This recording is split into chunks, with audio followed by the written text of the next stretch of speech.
ನಮಗೆ ಸ್ಟಾರ್ ಅದನ್ನ ಮಾತ್ರ ನೋಡ್ತೀವಿ, ಹೇಗೆ ಆದರೂ ಅನ್ನೋದಿದೆಯಲ್ಲ ಅದು ಬಹಳ ಮುಖ್ಯ. ನಾನು ಬೇರೆ ಬೇರೆಯ ಸಬ್ಜೆಕ್ಟ್ ಲೆಕ್ಚರರ್ ಹಾವ ಭಾವ ಏನಿದೆ ಅಂತ ನೋಡ್ತೀನಿ. ನಾನು ಏನು ಮಾಡಲ್ಲ, ಹಿಂದಿನ ಬೆಂಚಲ್ಲಿ ಕುತ್ಕೊಂಡು ನೀವು ಹೇಗೆ ಪಾಠ ಮಾಡ್ತೀನಿ ಅನ್ನೋದು ನೋಡ್ತೀನಿ. 168 ಸಿನಿಮಾ ಮಾಡಿರೋ ಕಲಾವಿದನಿಗೆ ಆ ಹಸುವಿತ್ತಲ್ಲ, ಇನ್ನು ನಾನು ಕಲ್ತ್ಕೊಳ್ಬೇಕು, ಅವ್ರ ಹಾವ ಭಾವ ಹೆಂಗಿರುತ್ತೆ ನಾನು ತಿಳ್ಕೊಳ್ಬೇಕು ಅಂತ ಹೇಳಿ ಇದು ರಾಜ್ಕುಮಾರ್ ಸ್ಟಾರ್ ಯಾಕೆ ಕನ್ನಡ ಚಿತ್ರರಂಗ ರಾಜ್ಕುಮಾರನ್ನ ಅವಲಂಬಿಸಿ ಬೆಳೀತು ಅಂದ್ರೆ ಈ ಕಾರಣ. ಆಂಗ್ರಿ ಯಂಗ್ ಮ್ಯಾನ್ ಆಗಿ ರಾಜ್ಕುಮಾರನ್ನ ನಾವು ನೋಡಕ್ ಸಾಧ್ಯ ಇರಲಿಲ್ಲ. ವಿಷ್ಣುವರ್ಧನ್ ಆಂಗ್ರಿ ಯಂಗ್ ಮ್ಯಾನ್ ಅನ್ನ ಆ ರೋಲನ್ನ ಬಹಳ ಬೇಗ ಕನ್ನಡಕ್ಕೆ ತಂದುಕೊಂಡ್ರು. ಸೊ ನಮ್ಮಲ್ಲಿ ಸ್ಟಾರ್ಗಳು ಬೇಕಾರು ಜನ ಬಂದಿದ್ದಾರೆ. ರಾಜೇಶ್ ಖನ್ನಾ ಯಾಕೆ ಬಹಳ ಇಂಪಾರ್ಟೆಂಟ್ ಅಂತಂದರೆ ಹೀರೋಯಿನ್ಗಳಿಗೂ ಕೂಡ ಅವರ ಅಭಿನಯಕ್ಕೆ ಸಾಕಷ್ಟು ಅವಕಾಶ ಕೊಡ್ತಾರೆ. ನಮಗೆ ಪ್ರತಿ ಸ್ಟಾರ್ಗಳು ಸೃಷ್ಟಿಯಾಗುವ ಹಿಂದೆ ಒಂದು ಚಾರಿತ್ರಿಕ ಕಾರಣಗಳಿವೆ. ನಮಗೆ ಸ್ಟಾರ್ಗಳು ಹಂಗಂಗೆ ಸೃಷ್ಟಿ.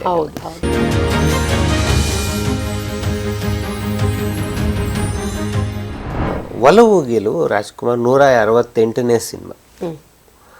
ಆಗ TN ಚತುರ್ವೇದಿ ಅಂತ ನಮ್ಮಲ್ಲಿ ರಾಜ್ಯಪಾಲರು ಇದ್ದರು, ಅವರ ಅಡ್ವೈಸರ್ ಗುರುಮೂರ್ತಿ ಅಂತೇಳಿ. ಅವರು ಒಂದ್ಸಲ ನನಗೆ ಹೇಳಿದ್ರು, ಗುರುಮೂರ್ತಿ ಕೆಮಿಸ್ಟ್ರಿ ಲೆಕ್ಚರರ್ ಮೈಸೂರು ಯೂನಿವರ್ಸಿಟಿಯಲ್ಲಿ. ಸೊ ಒಂದೇನೋ ಕ್ಲಾಸ್ ತಗೊಳ್ತಾ ಇದ್ದಾರಂತೆ, ಇಲ್ಲ ಗುಜು ಗುಜು ಶಬ್ದ. ಏನು ಅಂದರೆ ರಾಜ್ಕುಮಾರ್ ಬಂದಿದ್ದಾರೆ. ರಾಜ್ಕುಮಾರ್ ನನ್ನ ಕ್ಲಾಸಿಗೆ ರಾಜ್ಕುಮಾರ್ ಯಾಕೆ ಬಂದರು ಅಂದರೆ, ಇಲ್ಲ ನಾನು ಲೆಕ್ಚರರ್ ಪಾತ್ರ ಮಾಡ್ತಾಯಿದ್ದೀನಿ ಈ ಸಿನಿಮಾದಲ್ಲಿ, ನಾನು ಬೇರೆ ಬೇರೆಯ ಸಬ್ಜೆಕ್ಟ್ ಲೆಕ್ಚರರ್ ಹಾವ ಭಾವ ಏನಿದೆ ಅಂತ ನೋಡ್ತೀನಿ. ನಾನು ಏನು ಮಾಡಲ್ಲ, ಹಿಂದಿನ ಬೆಂಚಲ್ಲಿ ಕುತ್ಕೊಂಡು ನೀವು ಹೇಗೆ ಪಾಠ ಮಾಡ್ತೀನಿ ಅನ್ನೋದು ನೋಡ್ತೀನಿ. 168 ಸಿನಿಮಾ ಮಾಡಿರೋ ಕಲಾವಿದನಿಗೆ ಆ ಹಸುವಿತ್ತಲ್ಲ, ಇನ್ನು ನಾನು ಕಲ್ತ್ಕೊಳ್ಬೇಕು, ಅವ್ರ ಹಾವ ಭಾವ ಹೆಂಗಿರುತ್ತೆ ನಾನು ತಿಳ್ಕೊಳ್ಬೇಕು ಅಂತ ಹೇಳಿ ಇದು ರಾಜ್ಕುಮಾರ್ ಸ್ಟಾರ್ ಅದು ನಮಗೆ ಸ್ಟಾರ್ ಅದನ್ನ ಮಾತ್ರ ನೋಡ್ತೀವಿ, ಹೇಗೆ ಆದರೂ ಅನ್ನೋದಿದೆಯಲ್ಲ ಅದು ಬಹಳ ಮುಖ್ಯ. ಇನ್ನೊಂದು ನಂಗೆ CR ಸಿನಿಮಾ ಮಾಡಿದೆ, ಪರಶುರಾಮ ಸಿನಿಮಾದಲ್ಲಿ 4 ಜನ ಏನೋ ಒಂದು ಹೇಳ್ತಾರೆ ರಾಜ್ಕುಮಾರ್ಗೆ. ರಾಜ್ಕುಮಾರ್ ಎದ್ದು ನಿಂತು ಮೇಜನ್ನು ಒಂದ್ಸಲ ಒತ್ತಿ ಹೊಲಿತಾರೆ. ಡೈರೆಕ್ಟರ್ ಓಕೆ ಅಂತ ಹೇಳಿದ್ರು. Rajkumar it is not okay ಅಂತಂದ್ರು. ಕಲಾವಿದ ಡೈರೆಕ್ಟರ್ ಓಕೆ ಅಂದಮೇಲೆ ಶಾರ್ಟ್ ನಾಟ್ ಓಕೆ ಅಂತಂದ್ರು. ಯಾಕೆ ಅಂದರೆ ಇವನು ಹೀರೋ, ಇವನು ಸಡನ್ನಾಗಿ ಎಮೋಷನಲ್ ಆಗಲ್ಲ, ಒಂದ್ಸಲ ರಿಯಲೈಸ್ ಮಾಡ್ಕೊಳ್ತಾನೆ, ಎಮೋಷನಲ್ ಆಗ್ತಾನೆ, ಆಮೇಲೆ ಏನು ಬೇಕು ಅಂತ ಯೋಚನೆ ಮಾಡ್ತಾನೆ. 3 ಫೀಲಿಂಗ್ ಬೇಕಲ್ವ ಅದರಲ್ಲಿ, ಒಂದೇ ಫೀಲಿಂಗ್ ಕೊಟ್ಟನಲ್ವ ನಾನು, ಸೊ ರೀಶಾರ್ಟ್ ತಗೊಳ್ಳಿ ಅಂತಂದ್ರು. ಇದು ರಾಜ್ಕುಮಾರ್ಗೆ ಇದ್ದ ಶಕ್ತಿ. ಇದು ಯೋಚನೆ ಮಾಡೋ ಒಂದು ಪಾತ್ರ ಹೆಂಗಾಗಬೇಕು, ಹೇಗೆ ಇದು ಮಾಡ್ಕೊಳ್ಬೇಕು ಅಂಥೇಳಿ. ಇದು ನಮ್ಮಲ್ಲಿ ಯಾಕೆ ಕನ್ನಡ ಚಿತ್ರರಂಗ ರಾಜ್ಕುಮಾರನ್ನ ಅವಲಂಬಿಸಿ ಬೆಳೀತು ಅಂದರೆ ಈ ಕಾರಣಕ್ಕೆ. ಈ ಮಾದರಿಗಳನ್ನ ಅವ್ರು ಕೊಡ್ತಾ ಬಂದ್ರು. ಅಲ್ಲ ಅದೇ ಅಂದ್ರೆ 163ನೇ ಸಿನಿಮಾ ಅಂತ ಅಂದ್ರೂ ಕೂಡ ಅವ್ರು ಯಾವತ್ತೂ ಕೂಡ ಪಾತ್ರದಲ್ಲಿ ಪರಕಾಯ ಪ್ರವೇಶ ಮಾಡ್ತಿದ್ರು. ನಾವು ಚಿಕ್ಕಂದಿಂದ ಅವ್ರ ಸಿನಿಮಾಗಳನ್ನ ನೋಡ್ತಾ ಬಂದಾಗ ಅವರನ್ನ ನಾವು ರಾಘವೇಂದ್ರನಾಗೂ ಒಪ್ಕೊಂತೀವಿ, ಈ ಕಡೆ ಆಪರೇಷನ್ ಡೈಮಂಡ್ ಅಥವಾ ಜೇಮ್ಸ್ ಬಾಂಡ್ ಸಿನಿಮಾ ಅದನ್ನು ಕೂಡ ನಾವು ಒಪ್ಕೊಂತೀವಿ. ಪೌರಾಣಿಕ ಸಿನಿಮಾನೇ ಆಗಿರ್ಬೋದು, ನೀವು ಹಿಂದಂಗೆ ರಾಜ್ಕುಮಾರಿ ಸರಿಸಾಟಿ. What makes them superstar ಅಂತ ಹೇಳ್ತೀರಾ? ನಿಮಗೆ ಒಂದು ಬಹಳ ಮುಖ್ಯವಾಗಿ ರಾಜ್ಕುಮಾರ್ ಯಾವಾಗಲೂ ಹೇಳೋರು, ನಮ್ಮ ವೀಕ್ಷಕರು ಏನು ಅಪೇಕ್ಷೆ ಪಡ್ತಾರೆ ಅನ್ನೋದು ನಾವು ಅರ್ಥ ಮಾಡ್ಕೋಬೇಕು. ಆಮೇಲೆ ನನಗೆ ಸಿನಿಮಾದಲ್ಲಿ ಬರೀ ಅಪ್ಪ ಮಾತ್ರ ಬಂದು ನೋಡೋದಲ್ಲ, ಮಗ ಮಾತ್ರ ಬಂದು ನೋಡೋದಲ್ಲ, ಮನೆಯವರೆಲ್ಲ ಬರಬೇಕು. ಮನೆಯವರೆಲ್ಲ ಬರುವ ಥರದ ಸಬ್ಜೆಕ್ಟನ್ನು ನಾವು ಆಯ್ಕೆ ಮಾಡ್ಕೋಬೇಕು. ಇದರಲ್ಲಿ ನಾನು ತುಂಬ ಸಲ ರಾಜ್ಕುಮಾರ್ ಜೊತೆಗೆ ಮಾತನಾಡುವಾಗ ಅವರು ಇದನ್ನು ಒಪ್ಪಿಗೆ ಮಾಡಿದರು. 2 ಕನಸು ಭಾಳ ಇಷ್ಟಪಟ್ಟು ಪಾರ್ವತಮ್ಮನವರು ಇದನ್ನು ಮಾಡ್ತೀನಿ ಅಂತ, ಅಣ್ಣವ್ರಿಗೆ ಇಷ್ಟ ಇರಲಿಲ್ಲ ಸಿನಿಮಾ.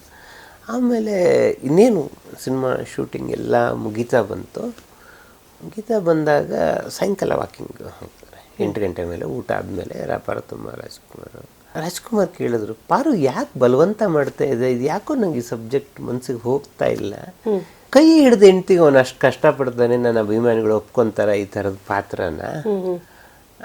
ಅದಕ್ಕೆ ಪಾರ್ವತಮ್ಮ ಹೇಳಿದ್ರು, ಇಲ್ಲ ಇದರಲ್ಲೊಂದು ಅಂಶ ಇದೆ, ಅವಳಿಗೆ ತೊಂದರೆ ಕೊಡಬೇಕು ಅಂತ ಹಂಗೆ ಮಾಡ್ತಾ ಇಲ್ಲ, ಇನ್ನೊಂದು ಸಂಬಂಧ ಅವಳನ್ನು ಪ್ರೀತಿ ಮಾಡಿದನಲ್ಲ, ಆ ಪ್ರೀತಿನ ಅವನಿಗೆ ಮರೆಯೋಕ್ಕಾಗ್ತಾ ಇಲ್ಲ. ಅದು ಒಂದು ಕನಸು. 2ನೇ ಕನಸು ಇವಳ ಜೊತೆಗೆ ಬಾಳಬೇಕು ಅಂತ ಹೇಳಿ. ಸೊ ಈ ಥರ ಪಾರ್ವತಮ್ಮ ಹೇಳಿದ್ರು. ಇದಕ್ಕೋಸ್ಕರ ನನಗೆ ಈ ಸಬ್ಜೆಕ್ಟ್ ಇಷ್ಟ ಆಗುತ್ತೆ, ಅದನ್ನು ಅರ್ಥ ಮಾಡ್ಕೊಳ್ತಾರೆ ಮಹಿಳೆಯರು. ಅದಕ್ಕೆ ರಾಜ್ಕುಮಾರ್ ಹೇಳಿದ್ರು, ಹಂಗೆ ನಿಂಗೆ ಗೊತ್ತು, ನೋಡೋರಿಗೆ ಗೊತ್ತಾಗ್ಬೇಕಲ್ವ, ಒಂದು ಸೀನ್ ಬೇಡವ ಇದಕ್ಕೆ, ನಾಳೆ ಉದಯಶಂಕರ್ಗೆ ಹೇಳೋ ನಂಗೆ ಏನು ಬೇಕು ಅಂತ ಹೇಳ್ತೀನಿ ಅಂತ. ನೀವು ಆ ಸಿನಿಮಾದಲ್ಲಿ ಗಮನಿಸಿರ್ಬೋದು, ಒಂದು ಸೀನ್ ಇದೆ, ಕಲ್ಪನಾ ಬಂದು ಕೇಳ್ಕೊಳ್ತಾಳೆ, ಹಾಗೆ ನನ್ನ ಜೊತೆಗೆ ಯಾಕಿರಲ್ಲ ನೀವು, ಅದು ಮಾಡಿ ಇದು ಮಾಡ್ತೀನಿ ಅಂತ ಹೇಳಿ.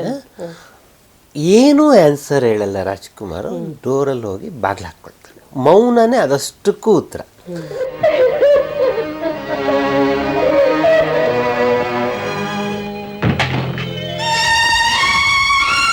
ಸೊ ಅದು ಏನು ಹೇಳೋಕ್ಕಾಗ್ತಾ ಇಲ್ಲ ನನಗೆ ಅನ್ನೋದನ್ನು ತೋರಿಸ್ಬೇಕು.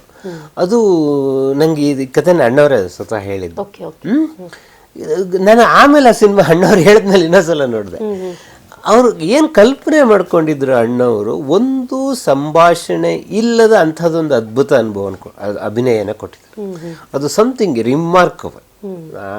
ಸೀನ್ ಇದೆಯಲ್ಲ, ನಂಗೆ ಈಗಲೂ ಅನ್ಸೋದು ಆ ಸೀನೇ ಆ ಸಿನಿಮಾನ ಗೆಲ್ಸಿದ್ದು.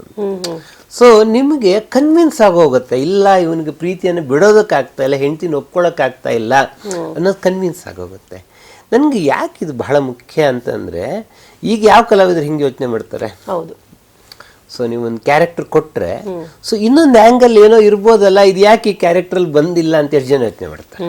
ಇದು ಅಣ್ಣವರಿಗೆ ಗೊತ್ತಿತ್ತು. ತೊಳಲಾಟವನ್ನ ಮೌನದ ಮೂಲಕ ನಿಮ್ಗೆ ಆ ಕ್ಯಾರೆಕ್ಟರ್ ಆಟೋಮೆಟಿಕ್ ಆಗಿ ಮೇಲೆ ಬರುತ್ತೆ. ಸೊ ಇದು ಬಹಳ ಅಂದರೆ ನಮಗೆ ಒಂದು ಸಿನಿಮಾ ಆಗುವಾಗ ಇದನ್ನು ಚರ್ಚೆ ಹಂತದಲ್ಲಿ ಕಲಾವಿದರು ಕೂತಿದ್ರೆ, ರೀಡಿಂಗಲ್ಲಿ ಕುತ್ಕೊಂಡ್ರೆ, ಅದು ರಾಜ್ಕುಮಾರ್ಗೆ ಬಹಳ ದೊಡ್ಡ ಶಕ್ತಿ. ವರದಪ್ಪ ಇದ್ರು ಅವ್ರ ಜೊತೆ, ಅವರು ಸ್ಕ್ರಿಪ್ಟ್ ಮಾಸ್ಟರ್ ಅಂತ, ಸ್ಕ್ರಿಪ್ಟ್ ಡಾಕ್ಟರ್ ಅಂತ ಕರಿತಾ ಇದ್ವಿ ನಾವು ಅವರನ್ನ. ಅವರು ಸ್ಕ್ರಿಪ್ಟಲ್ಲಿ ಏನೋ ಪ್ರಾಬ್ಲಮ್ ಇದ್ರೆ ಹೇಳೋರು, ಇಲ್ಲ ಇದಕ್ಕೇನೋ ಹೊಡಿತಾ ಇದೆ, ಇದಕ್ಕೇನೋ ಬೇಕು ಇದಕ್ಕೆ ಅಂತ ಹೇಳಿ. ಇದು ನಮ್ಮಲ್ಲಿ ಅಂತ ಸ್ಕ್ರಿಪ್ಟ್ ಡಾಕ್ಟರ್ಸ್ ಇಲ್ಲ, ಹಾಗಾಗಿ ನಮ್ಮಲ್ಲಿ ಸ್ಟಾರ್ಗಳು ಹುಟ್ಟಕ್ಕಾಯ್ತಲ್ಲ. ಸೊ ಏನು ಬೇಕು ಅನ್ನೋದು ಬಹಳ ಸ್ಪಷ್ಟವಾಗಿ ಗೊತ್ತಾಗಬೇಕು. ಈಗ ನಾವು ಕನ್ನಡ ಚಿತ್ರರಂಗವನ್ನು ನೋಡಿದ್ರೆ ಮತ್ತೆ ಇಲ್ಲಿಗೆ ಬರ್ತೀವಿ. ಅಂದರೆ ಸೂಪರ್ ಸ್ಟಾರ್ಸ್ಗಳಂತ ಅಂದರೆ ಡಾಕ್ಟರ್ ರಾಜ್ಕುಮಾರ್, ವಿಷ್ಣುವರ್ಧನ್, ಅಂಬರೀಷ್, ಶಂಕರ್ ನಾಗ್ ಅಂತ. ಅವರ ನಂತರ ಶಿವರಾಜ್ ಕುಮಾರ್, ಯಶ್, ಸುದೀಪ್, ದರ್ಶನ್, ಅಪ್ಪು ಇವರೆಲ್ಲರೂ ಬರ್ತಾರೆ. What next? ಇವರ ಆದ ನಂತರ ಯಾರಿದ್ದಾರೆ ಸೂಪರ್ ಸ್ಟಾರ್ ಅಂತ ಹೇಳಿ ನಮ್ಮ ಕಣ್ಣಿಗೆ ಕಾಣೋರು ಯಾರು? ಇಲ್ಲಿ ಒಂದು 2-3 ಮಾದರಿಗಳನ್ನು ಮಾತಾಡೋಣ. ನಾವು ರಾಜ್ಕುಮಾರ್ ಮಾತಾಡೋದು, ವಿಷ್ಣುವರ್ಧನ್ ಸ್ಟಾರ್. ಈಗ ಒಂದು ರಾಜ್ಕುಮಾರ್ ಮತ್ತು ವಿಷ್ಣುವರ್ಧನ ನಾವು ಪಕ್ಕದಲ್ಲಿ ನಿಲ್ಲಿಸ್ತಾರೆ. ಒಂದು ಇತಿಹಾಸದ ತಪ್ಪು ಮಾದರಿ ಇದು. 2 ಕಾರಣಕ್ಕೆ. ಒಂದು, ಇಬ್ಬರು ಬೇರೆ ಬೇರೆಯ ತಲೆಮಾರಿನ ಕಲಾವಿದರು ಮತ್ತು ಬೇರೆ ಬೇರೆಯ ಸಾಧ್ಯತೆಯ ಕಲಾವಿದರು. ಹಾಗಾಗಿ ರಾಜ್ಕುಮಾರ್, ವಿಷ್ಣುವರ್ಧನ್ ಬೇರೆ ಬೇರೆಯಾಗಿ ನೋಡಬೇಕು ನನ್ನ ಪ್ರಕಾರ. ನಾಗರಹಾವು ಬಂದಾಗ ವಿಷ್ಣುವರ್ಧನ್ ಅದಕ್ಕಿಂತ ಮುಂಚೆ ವಂಶವೃಕ್ಷ ಮಾಡಿದ್ರು. ಇಡೀ ಭಾರತದಲ್ಲಿ ಒಂದು ಆ್ಯಂಗ್ರಿ ಯಂಗ್ ಮ್ಯಾನ್ನ ಕಲ್ಪನೆ ಡೆವಲಪ್ ಆಗ್ತಾ ಇತ್ತು. ಆ್ಯಂಗ್ರಿ ಯಂಗ್ ಮ್ಯಾನ್ ಕನ್ನಡಕ್ಕೆ ಬೇಕಿತ್ತು. ನಾವು ರಾಜ್ಕುಮಾರ್ನ ಒಬ್ಬ ಪ್ರಬುದ್ಧ ನಟನಾಗಿ ನೋಡಿದ್ವಿ. ಆ್ಯಂಗ್ರಿ ಯಂಗ್ ಮ್ಯಾನನ್ನಾಗಿ ರಾಜ್ಕುಮಾರನ್ನ ನಾವು ನೋಡೋಕ್ಕೆ ಸಾಧ್ಯ ಇರಲಿಲ್ಲ. ನಮ್ಮಲ್ಲಿ ಕನ್ನಡದಲ್ಲಿ ಅದೊಂದು ಅಗತ್ಯ ಇತ್ತು. ವಿಷ್ಣುವರ್ಧನ್ ಆ್ಯಂಗ್ರಿ ಯಂಗ್ ಮ್ಯಾನನ್ನು, ಆ ರೋಲನ್ನು ಬಹಳ ಬೇಗ ಕನ್ನಡಕ್ಕೆ ತಂದುಕೊಟ್ರು. ನೀವು ಬಹಳ ಗಮನಿಸಬೇಕಾಗಿದ್ದು ಚಾರಿತ್ರಿಕವಾಗಿ, ಬರೀ ಆ್ಯಂಗ್ರಿ ಯಂಗ್ ಮ್ಯಾನ್ ಆದರೆ ವಿಷ್ಣುವರ್ಧನ್ ಇಷ್ಟು ದೊಡ್ಡ ಕಲಾವಿದ ಆಗ್ತಿರ್ಲಿಲ್ಲ ನಮ್ಮಲ್ಲಿ. ಇದಾದ್ಮೇಲೆ ಹೊಂಬಿಸಲು ಸಿನಿಮಾ ಬಂತು. ಹೊಂಬಿಸಲು ಸಿನಿಮಾ ಅದು ladies oriented movie, family movie. ಅದು ಹೊಂಬಿಸಲು. ಗೀತಪ್ರಿಯ ಆ್ಯಕ್ಚುಲಿ ಶ್ರೀನಾಥ್ ಅಂತ ಅಂದ್ಕೊಂಡವ್ರು ಇಲ್ಲ ವಿಷ್ಣುವರ್ಧನ್ ಹಾಕ್ಕೊಳ್ಳೋಣ ಅಂತ ಪ್ರಯತ್ನ ಪಟ್ಟಾಗ ಆ ರಾಮಾಚಾರ್ಯ ಕ್ಯಾರೆಕ್ಟರೇ ಅವ್ರ ಕಣ್ಮುಂದೆ ಬರ್ತಾ ಇತ್ತಂತೆ. ಸೊ ಕ್ಯಾಮ್ರಾ ಮುಂದೆ ಫಸ್ಟ್ ಆನ್ ಮಾಡಿದಾಗ, ಸೊ ಅದಕ್ಕೆ ಗೀತಪ್ರಿಯ ಹೇಳಿದ್ರಂತೆ, ನೀವು ಈ ಸಿನಿಮಾದಲ್ಲಿ ಡಾಕ್ಟ್ರು ಕಾಲೇಜ್ ಹುಡುಗ ಅಲ್ಲ, ಒಂದು ಡಿಗ್ನಿಫೈಡ್ ವಾಕ್ ಬೇಕು ನನಗೆ, ಅದನ್ನು ಅಭ್ಯಾಸ ಮಾಡ್ಕೊಳ್ಳಿ ಅಂತ. So Vishnuvardhan understood that. ಅವ್ರು ಇಡೀ ದಿನ ಹಾಸ್ಪಿಟ್ಲಲ್ಲಿ ಓದಾಡಿ ಡಾಕ್ಟ್ರುಗಳು ಹೆಂಗೆ ಓಡಾಡ್ತಾರೆ, ಹೆಂಗೆ ಬಿಹೇವ್ ಮಾಡ್ತಾರೆ ನೋಡಿಕೊಂಡು, ನಿಮಗೆ ಹೊಂಬಿಸ್ಲಿನ ಬಾಡಿ ಲ್ಯಾಂಗ್ವೇಜ್ ನೋಡಿ ವಿಷ್ಣುವರ್ಧನ್ ತುಂಬ ಬೇರೆಯಾಗಿ ಕಾಣಿಸ್ತಾರೆ. ಇದು ಒಬ್ಬ ಸ್ಟಾರ್ಗೆ ಇರಬೇಕಾದ ಅಡಾಪ್ಟಬಿಲಿಟಿ. ಇದಾದ್ಮೇಲೆ ನಿಮಗೆ ಬಂಧನ ಬರುತ್ತೆ, ಅಂದರೆ ನಿಮಗೆ ಒಂದು ಲೇಡೀಸ್ ಓರಿಯೆಂಟೆಡ್ ಮೂವಿ ಬರುತ್ತೆ. ನನಗೆ ಶರ್ಮಿಳಾ ಠಾಕೂರ್, ರಾಜೇಶ್ ಖನ್ನನ್ ಬಗ್ಗೆ ಒಂದು ಪುಸ್ತಕ ಇದೆ, first super star face of the Indian movie ಅಂತ ಹೇಳಿ. ಅದರಲ್ಲಿ ಒಂದು ಶರ್ಮಿಳಾ ಠಾಕೂರ್ ಮುನ್ನುಡಿ ಬರೆದಿದ್ದಾರೆ ಆ ಪುಸ್ತಕಕ್ಕೆ. ಅದರಲ್ಲಿ ಒಂದು ಮಾತು ಬರೀತಾರೆ ಶರ್ಮಿಳಾ ಠಾಕೂರ್. ಸೊ ನಮ್ಮಲ್ಲಿ ಸ್ಟಾರ್ಗಳು ಬೇಕಾಷ್ಟು ಜನ ಬಂದಿದ್ದಾರೆ. ರಾಜೇಶ್ ಖನ್ನಾ ಯಾಕೆ ಬಹಳ ಇಂಪಾರ್ಟೆಂಟ್ ಅಂತಂದರೆ, ಹೀರೋಯಿನ್ಗಳಿಗೂ ಕೂಡ ಅವರ ಅಭಿನಯಕ್ಕೆ ಸಾಕಷ್ಟು ಅವಕಾಶ ಕೊಡ್ತಾಯಿದ್ರು.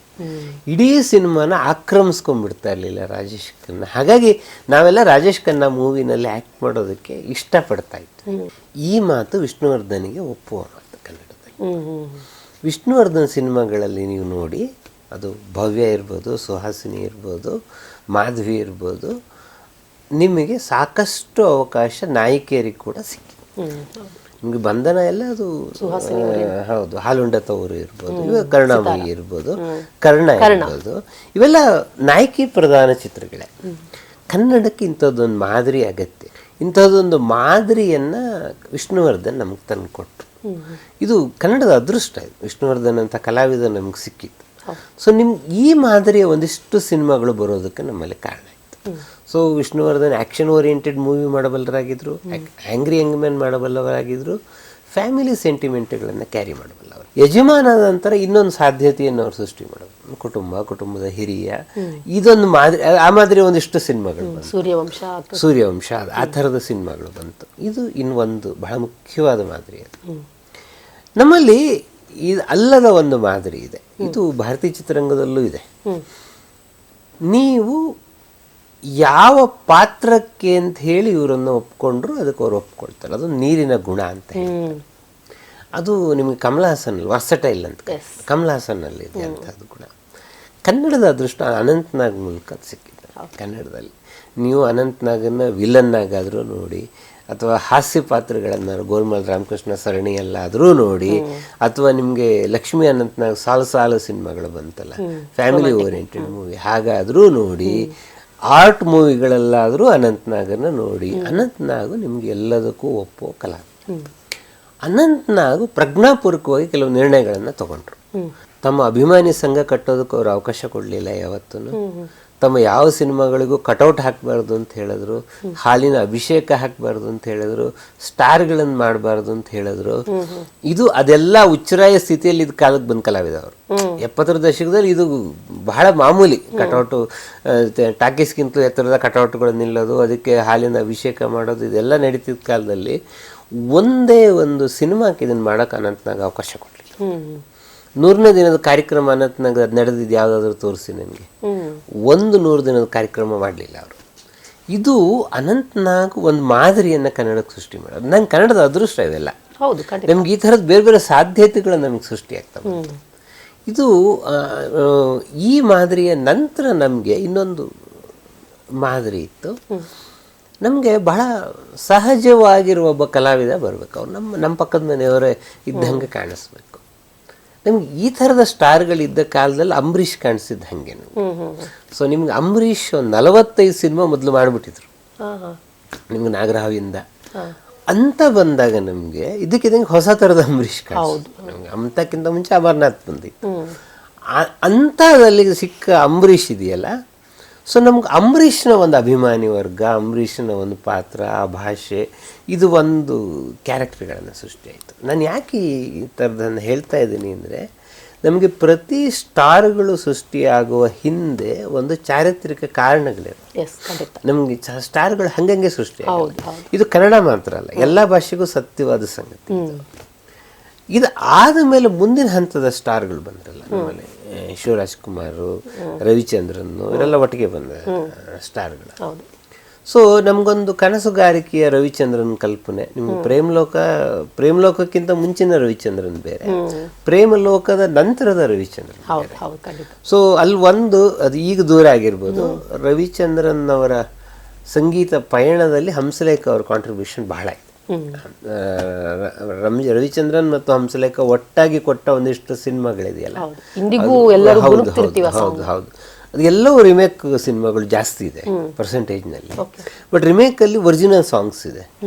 ಹಂಸಲೇಖ ಯಾವುದೋ ಹಳೆ ಹಾಡುಗಳನ್ನ ಮತ್ತೆ ಬಳಸಲಿಲ್ಲ, ಕನ್ನಡಕ್ಕೆ ಬೇರೆ ಹಾಡು ಸೃಷ್ಟಿ ಮಾಡಿದ್ರು, ಕಥೆನೂ ಬೇರೆ ಥರ ಮಾಡಿದ್ರು. ಇದು ಒಂದು ಮಾದರಿ. ನಮ್ಗೆ ರವಿಚಂದ್ರನ್ ಅಭಿಮಾನಿಗಳು ಹಿಂಗೆ ನಮ್ಮಲ್ಲಿ ಸೃಷ್ಟಿಯಾಗ್ತಾ ಬಂದರು. ಇದು ಒಂದು.